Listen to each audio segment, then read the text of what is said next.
જય ગુરુદેવ અને જય શ્રી કૃષ્ણ મિત્રો। આજ તો સવારમાં છે ને કિચનના ડ્રોવર સાફ કરવાનું કામ આપણે ઉપાડી લીધું હતું, કેમ કે ડ્રોવર છે ને બહુ ચીકણા અને ગંદા થઈ ગયા હતા। એટલે બધો જ સામાન એમાંથી બહાર કાઢી અને સામેની રૂમમાં બધો ગોઠવી દીધો। અને સાગરને તો છે ને શનિ રવિની હમણાંથી રજા આવે છે, એટલે ઘરે ફ્રી હતા તો અમને બધું લૂસવા અને સાફ કરવા બેઠાડી દીધા।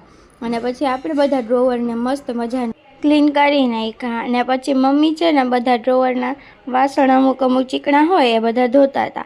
અને પછી બધું મસ્ત ગોઠવી અને પછી મમ્મી જો એને કપડાં સંકેલવા માંડ્યા હતા। અને હું છે ને બપોરની રસોઈ બનાવતી હતી, તો એમાં પછી છે ને વઘારેલા ભાત બનાવવાના હતા, તો બધું કટિંગ કરતી હતી। અને પછી છે ને જો આપણે નાહી લીધું ને મસ્ત હેર વોશ કરી લીધા।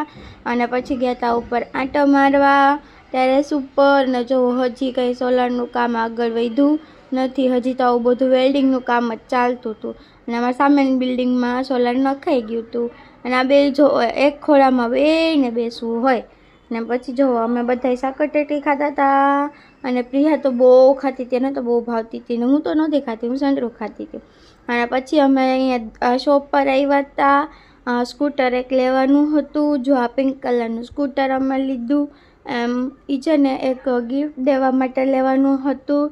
મારા એક નણંદ છે ને એમની છોકરીનો બર્થડે છે, તો એને ગિફ્ટમાં સ્કૂટર દેવાનું હતું, તો એ સ્કૂટર લેવા ગયા હતા। અને એ બેસે એને પહેલાં તો અમે યોગીને અને પ્રિયાને બેસાડી દીધા ને હું બનાવવા માંડી શાક। તો જો શાકને અમે વઘાર કરી નાખ્યો। અને પછી જો અમારા પાર્કિંગમાં છે ને આવું કંઈક જમણવાર ચાલતું હતું, તો જોવા ગયું તો કેટલું બધા માણસો છે। પછી જો છે ને આપણે આવીને પાછું લસણ ખાંડી લીધું શાક બનાવવાનું। અને પછી જો અમે શાકને ભાખરી મમ્મીનું નાનું બનાવી નાખ્યું હતું। અને પછી અમે લોકો છે ને બહાર જમવા જતા હતા। અને જો અમે પહોંચી ગયા, અને જો કે મસ્ત લાઇટિંગ ને હતું, ને પ્રિયાબેનનું તો માથું નહોતું દેખાતું, એટલું રમવામાં ઘૂસી ગઈ હતી।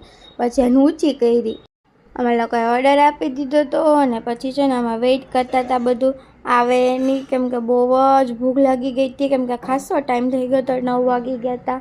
એટલે પછી જો જમવાનું આવી ગયું, અને પછી તો અમે લોકો જમવાની ઉપર તૂટી પડ્યા, કેમ કે ભૂખ બહુ જ લાગી ગઈ હતી। ને પછી બધાએ મસ્ત મજાનું જમી લીધું। અને પછી હું છે ને 2-4 ફટા પાડતી હતી અને વિડીયો ઉતારતી હતી। આવી ગયા ઘરે, ને ઘરે આવ્યા ને તો જો સામે જમણવાર ચાલતું હતું ને આ ભજન બોલતા હતા, અને આવી રીતે ફરતે ફરતે બધા ગરબા રમતા હતા।